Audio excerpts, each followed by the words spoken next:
Good afternoon. This is session number 8 of Let's Get Real About Racism. And I actually have some good news to report this week. And I think a great example of what crossing the invisible line is going to mean to us moving forward, how we can do that to help support the Black Lives Matter movement. If you are keeping up with NASCAR, I've never been a NASCAR fan. I'm not a sports fan in general. But I have been to the races as a child. I'm from Georgia, so I'm familiar with the races. And Bubba Wallace is the first race car driver who has ever been black. He's actually mixed. He's white and black, so he's of different ethnicities. And it's a big deal for him to be there. And he recently called for NASCAR to make a stand regarding displaying the Confederate flag. Every time he goes to race, and I think we all know, whether you're getting on stage to perform as an entertainer, if you're an athlete about to play in a game, your mind has to be right. It's very important not to be distracted and to maintain focus. So if we can put ourselves in Bubba's shoes, certainly it has to be distracting knowing that you are seen as a black man in this country to pull up to the starting line of a race and have Confederate flags flying everywhere. I have to tell you, I was blown away, positively shocked by the fact that NASCAR said, yes, we will refuse to allow Confederate flags inside NASCAR races moving forward. I couldn't believe it. I mean, I grew up with these people and I just was like, wow, this is huge.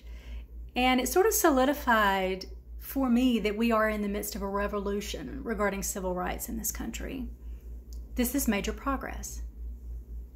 So as Bubba goes to Talladega to compete, one of his team members, who happens to be African American, went in first to, I believe it's slot 19, where his car was being housed, and sees a noose, a rope, hanging from the doorway, and makes the same assumption that I would, that somebody was trying to intimidate Bubba, make a statement, and not a positive one. So he called the appropriate NASCAR associates authorities in.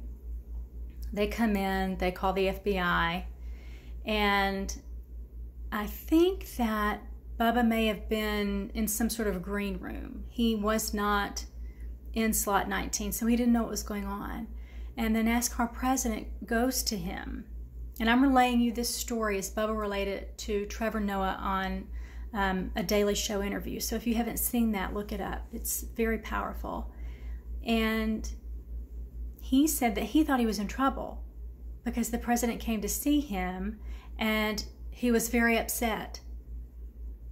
And so he's bracing himself as the president tells him what has been found in his garage slot, and that they've called in the FBI and they're going to take whatever steps they need to take to ensure that this doesn't happen again, and that, you know, he's protected, that they have his back, that they're not going to back off of banning Confederate flags.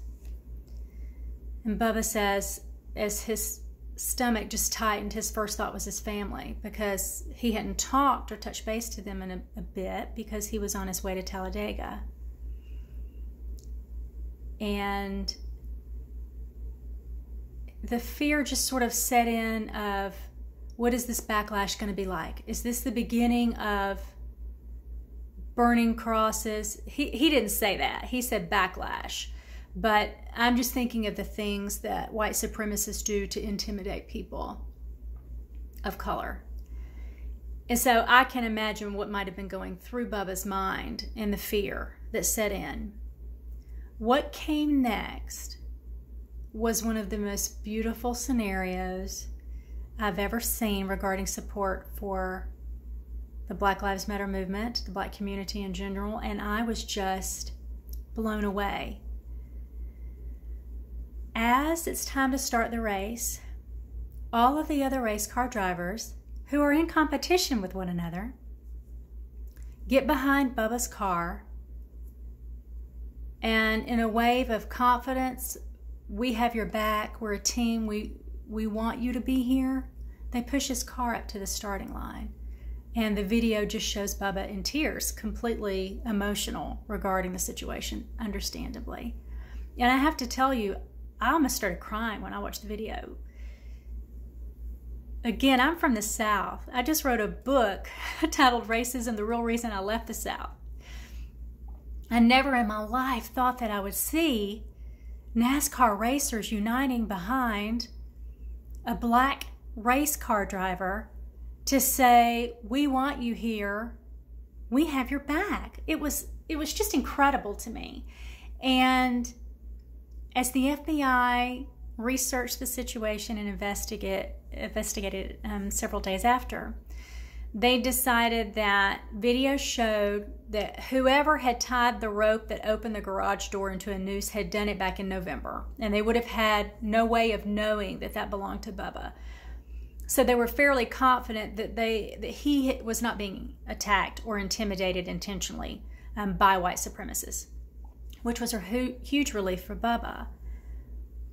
But for me in this situation, I'm just looking at it going, yes, I know there was a scary, intense period there for all involved, but how incredible for the rest of us to look into a subculture of America that has been driven by a particular mentality, even if it's subconscious, for all these years, where Confederate flags were allowed to fly at races. And now you have this huge stance.